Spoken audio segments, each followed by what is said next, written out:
চৰ্দাৰ বিহুতীয়া বৰবানাৰাবাসী ৰাইজ,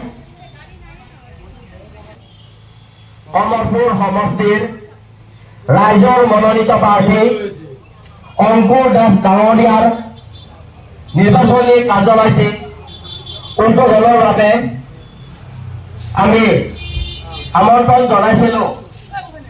অংকুৰ দাস ডাঙৰীয়াৰ সহধৰ্মিনী জলি দাস বাইদেউ, অংকুৰ দাস ডাঙৰীয়াই প্ৰতিখন সভাতে কৈ আছে যে তেওঁ কোনো ধৰণৰ প্ৰতিনিধি কাৰ্যালয় উদ্বোধন কৰাৰ ক্ষেত্ৰতেই হওক বা কোনো অনুষ্ঠান উদ্বোধন কৰাৰ ক্ষেত্ৰতেই হওক তেখেতে নপঠায়। সেইবাবেহে আমাৰ এই কাৰ্যালয়টি উদ্বোধন কৰাত কিছু পলম হ'ল। আমাৰ অংকুৰ দাস ডাঙৰীয়াই যি কথা ৰাখিছিল দিছিল ৰাইজক, সেই কথামতে তেখেতে আগবাঢ়িছে। সেইবাবে পলম হ'লেও তেওঁ তেখেতৰ সহধৰ্মিনীকে কাৰ্যালয়টি উদ্বোধনৰ বাবে পঠাইছে।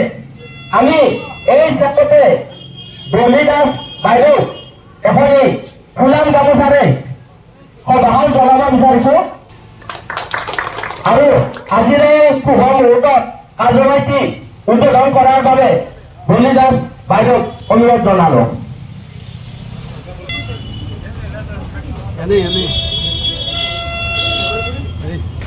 আগে নাৰিকলটো ভাঙি লওঁ।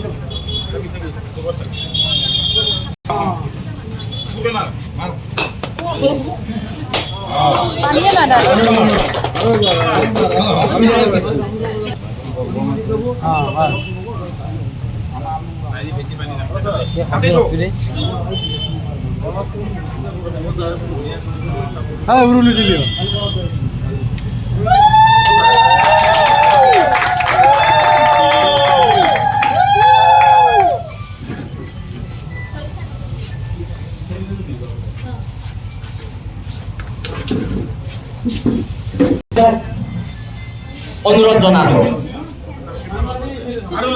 কমলপুৰ সমষ্টিৰ পৰা নিৰ্দলীয় পাৰ্টি হিচাপত উঠাব লাগে প্ৰত্যেকদৰে সেই ওচৰত তেওঁৰ মতে অকণমান ময়ো তেওঁৰ মানে প্ৰচাৰত লাগিছোঁ।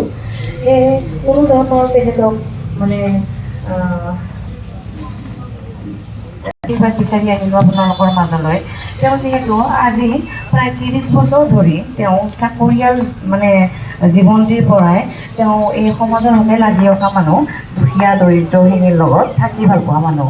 সেয়ে তেখেতে এই ৰাজনীতি জগতখন এৰিব নোৱাৰে। সেই এৰিব নোৱাৰে দুখীয়া দৰিদ্ৰৰ মৰমবোৰ। এই মৰমবোৰৰ মাজতে তেখেতৰ এই সপোনবোৰ বাস্তৱ ৰূপ পৰিণত হ'বলৈ আপোনালোকৰ আশীৰ্বাদ লাগিব। এই আশীৰ্বাদকণ বিচাৰি আপোনালোকৰ মাজলৈ আহিছোঁ মই, ডলি দাসে। আপোনালোকে কোনো ধৰণৰ ভুলভ্ৰান্তি নকৰি তেখেতক আগুৱাই যাবলৈ সমৰ্থন কৰি কৰক আৰু আশীৰ্বাদ কৰক। চিলিণ্ডাৰৰ ছবিটিত অংকুৰ দাসক জয়যুক্ত কৰি কমলপুৰ সমষ্টিটো আৰু আগুৱাই যাওক বুলি আপোনালোকৰ মাজত অংকুৰ দাসক আহিবলৈ দিয়ক। ধন্যবাদ। আমি ডলি দাস বাইদেউ ধন্যবাদ জ্ঞাপন কৰিছোঁ।